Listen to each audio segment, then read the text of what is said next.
And joining me now is Mary Trump, President Trump's niece, author of Too Much and Never Enough, and the Substack, The Good in Us. She also hosts Mary Trump Media on YouTube. Mary, good evening. Thanks for joining us here. I want to start off with The Atlantic has an article out today that is titled The Once Shameless President is Deeply Embarrassed, written by my colleague Jonathan Lemire. In it, he writes, quote, Donald Trump has shown something else, an ability to be embarrassed.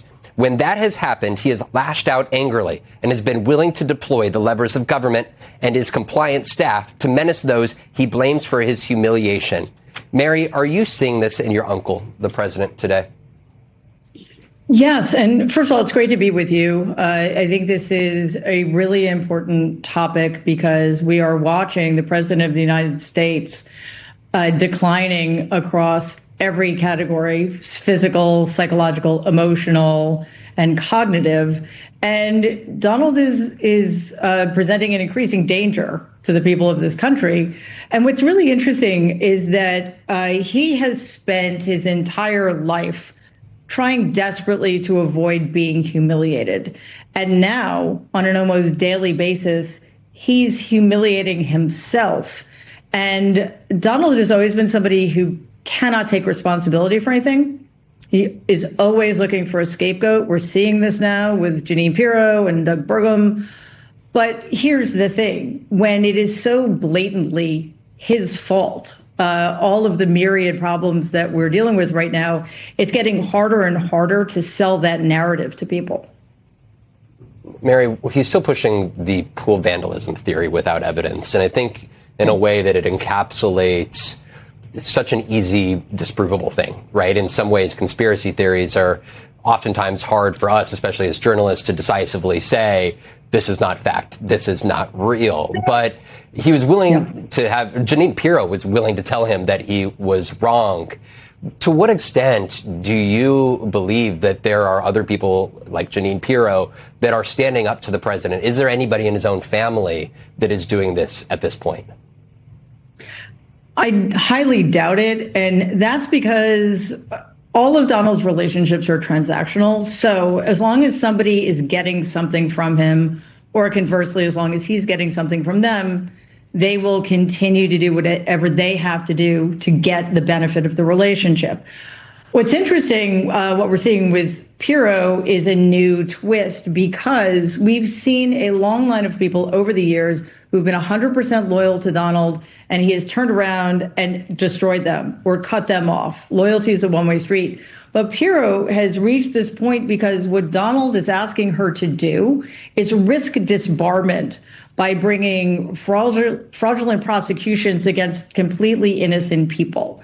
So the reflecting pool may seem like a minor issue, and in some ways, I guess you could say that it's just representative of the malignant incompetence of the Trump regime. But on the other hand, we could also look at it as a core problem of this presidency. Donald is so desperate to change the subject. He is so desperate to be right all the time that he is wasting his time and taxpayer money on issues that are taking attention away from much more important things. He had a meltdown in the Oval Office, an incomprehensible meltdown about the reflecting pool for 8 minutes.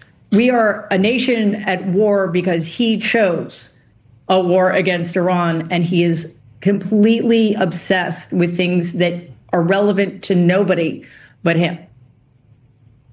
One of the dynamics that we're all watching unfold is somebody who quite openly doesn't sleep. And we know that because Sean Hannity has said, quote, he's almost always awake, that he receives. Sean Hannity does calls from him at 2, 3, 6 in the morning.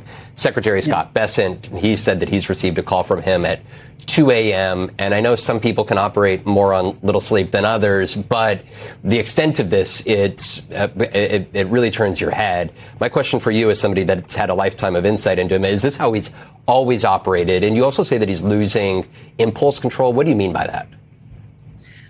First of all, as to the sleep issue, my grandfather needed very little sleep. But my grandfather was also a very healthy person.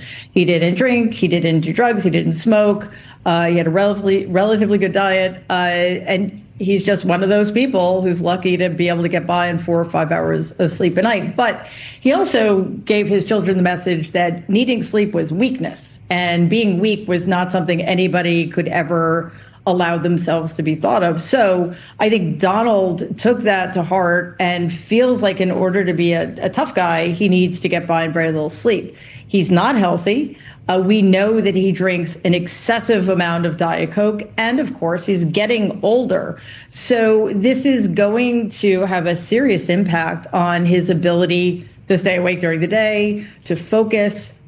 He's going to have a negative impact on his short-term memory. And I mean, this is all of a piece. As I mentioned, he's obviously in cognitive decline. His father had Alzheimer's. We see that with the sleeping during the day, and impulse control or loss of impulse control is also a sign. And Donald's somebody who's never had great impulse control anyway. So I think the best way to look at it is Donald's not different. Just all of these things are revealing who he's always been all along, and he's just having a harder time hiding it from us. We should be clear that this is not a medical evaluation here, but this is one in understanding somebody that's known him for a lifetime. Mary, on that front, you've separated from your uncle years ago, but there were some folks that had MAGA megaphones in 2024 that really helped boost his campaign. They're deserting your uncle in the droves. I want you to take a listen. We've got to support Trump or civilization will collapse. Those are quotes. And it's true. I'm calling for it right now.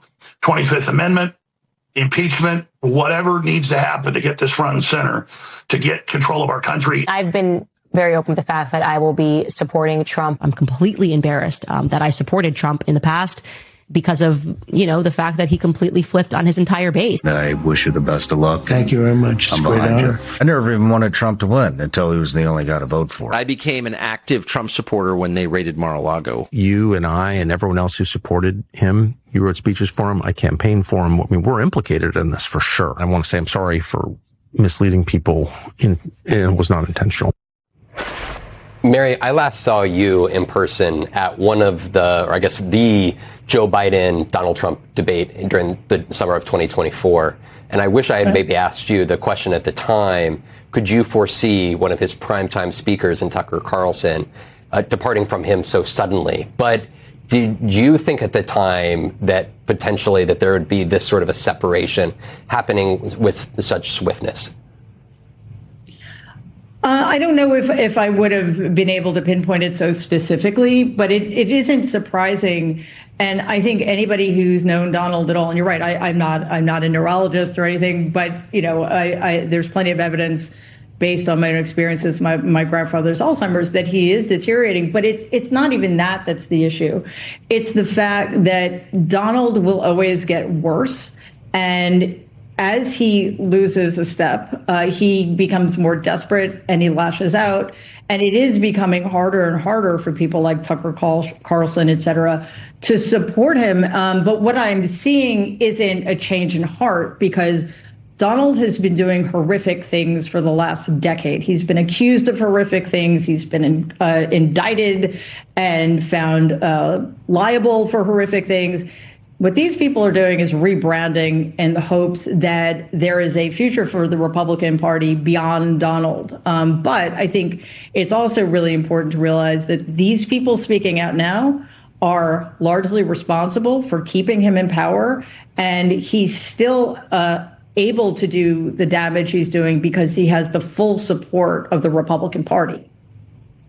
Mary Trump, appreciate your time this evening. Look forward to talking to you in the future.